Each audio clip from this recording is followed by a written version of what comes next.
11 आणि मी चालले आहे घरी. तर आताच बघा स्वामी समर्थाची आरती वगैरे झाली. तर एक मैत्रीण भेटली, मग ते संगच गप्पा मारत बसले. तिला भाजीला घ्यायचं होतं थोडंसं, मग भाजीला घेतलं तिने आणि तिच्यासोबत गप्पा मारता मारता आले. तर आता चालले आहे घरी.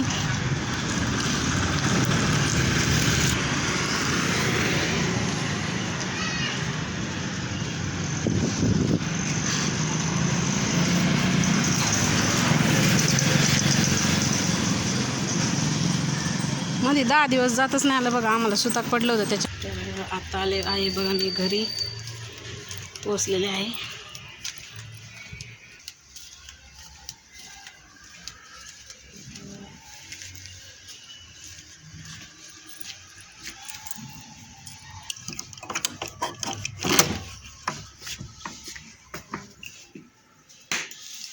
तर आता आलेलं आहे बघा घरी. तर बघू शकताय मस्त आता 11 वाजलेले आहेत. तर आज सकाळी थंडी पण खूप वाजत होती. रोज नसती बघा थंडी, पण आज चांगलंच थंडी वाजत होती. तर आता आहे ना, मी थोड्या उन्हाला उभा राहते, जरा उन्हाला बरं वाटते. थोडीशी चहा चपाती खाल्ली बघा, अर्धी चपाती आणि चहा. तर आता डायरेक्ट दुपारी जेवायचं 1-1:30 वाजता.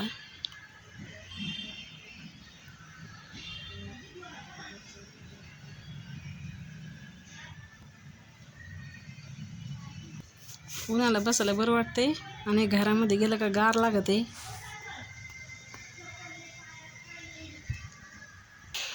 तर तुम्हाला आजचा ब्लॉग कसा वाटला मला नक्कीच सांगा.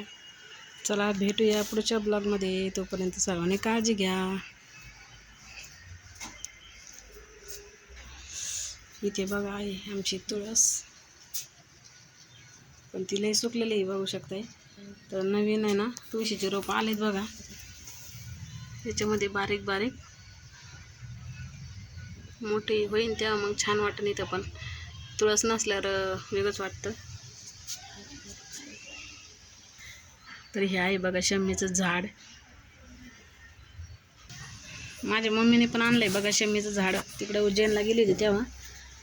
पण मी म्हणलं आता नको, नंतर आणू, कारण इथं आपण भाड्याने राहतोय, त्याच्यामुळे इथे लावणार कुठं नाही का, त्याच्यामुळे मग मी नाही आणलं.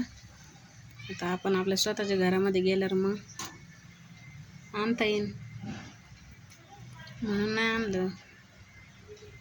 तर स्वामींच्या आशीर्वादाने आपलं स्वतःचं घर झालेलं आहे बघा. तर आता 7व्या मजल्याचं काम चालू आहे. तरी अजून बरंच राहिलं आहे, अजून फरशी, लाईट फिटिंग, परत तुम्हाला सांगते POP, असं बरंच काम राहिलं आहे. खालचं झालं आहे बघा, खालच्या मजल्याचं 4थ्या-5व्यापर्यंत झालं आहे सगळं काम, पण अजून बरंच राहिलं आहे. तरी अजून आता ह्या उन्हाळ्या सुट्टीत नाही व्हायचं, पण बहुतेक दिवाळीपर्यंत होईल, बहुतेक दसरा दिवाळीपर्यंत होईल सगळं काम. मग जाऊ आपण आपल्या स्वतःच्या घरामध्ये. तर तुम्हाला सांगते आज 20 वर्ष झाले बघा मी भाड्यानं राहते. भाड्यानं राहू अक्षरशः इतका कंटाळा आला आहे तुम्हाला काय सांगू, पण आता इलाज नसल्यामुळे आपल्याला राहावं लागतं, काय करणार. तुम्हाला सांगतो आम्ही गावाकडून आलो होतो बघा इथं नगरमध्ये राहण्यासाठी 2007 मध्ये. तर आता किती वर्ष झालेत, बरेच वर्ष झाले असतील, मला वाटतं 17-18 वर्ष होऊन गेले असतील. तर त्याच्यानंतर तिथून देवीच्या तिकडं राहिलो होतो आम्ही. तर तिथून लोंढेमाळ्यात होतो बघा राहायला. तर लोंढेमाळ्यात आम्ही जवळजवळ 16-17 वर्ष राहिलो आणि त्याच्यानंतर तिथून परत इथं गावात आलो बघा राहायला. तर गावात आलेलं पण आता आम्हाला जवळजवळ 2-4 वर्ष, आता हे 4थं लागन बघा या फेब्रुवारीपासून. तर 4थं लागन, 3रं संपून 4थं लागन. आणि आता काय भाड्यानं राहायचं म्हणल्यावर दिवस थोडेसे काढावंच लागतात बघा, त्याशिवाय काही चांगले दिवस येत नाही. पण फायनली शेवट माझं स्वामींनी ऐकलं, तकलीफ काढल्याशिवाय चांगले दिवस येत नाही हे खरं आहे. कारण आयुष्यात कठीण दिवस बघितल्याशिवाय चांगले दिवस येत नाही हे मात्र नक्की आहे. तुम्हाला सांगते मी म्हणजे आम्ही भाड्याने राहत होतो बघा. तर आमच्या रूमचं काम चालू होतं, आमच्या म्हणजे गळत होत्या रूम. 10 वर्ष गळक्या रूममध्ये राहिले मी. त्या टायमिंगला आमच्या घरामध्ये म्हणजे आमचा पसारा बाहेर काढला तर असा मशीन वगैरे असं हापशापाशी लावली होती.